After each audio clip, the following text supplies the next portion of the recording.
सरकार प्रदूषण नाँ जरिमाना आदाय बंद और पूर्व जरिमाना को रद्द करने को दावी करिछि युव छात्र संगठन। नचेत जनवरी 15 पुणी आंदोलन करिबो बोली सांबादिक सम्मेलन में चेतावनी देछि युव छात्र संगठन। दाबी न मानिले जनवरी 15 पर विधायक और मंत्री गाड़ी घेराव करिबो बोली कहिछि। खनि क्षेत्र में बड़ बड़ कंपानी गुडी को वायु जल नगर भली परिवेश नियमर खोलाखोली उल्लंघन करा जाउछि, किंतु तांकु छाड़ी साधारण लोकंक ठारू फाइन आदाय करबा केते युक्तियुक्त बोली प्रश्न करिछि युव छात्र संगठन।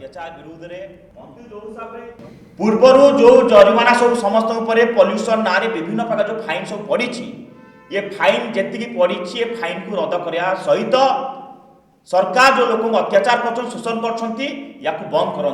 आप समझ जानते वर्तमान 35 लाख गाड़ी उपरे जरिमाना फाइन पकई जार मूल्य हूँ 1300 कोटी टंका।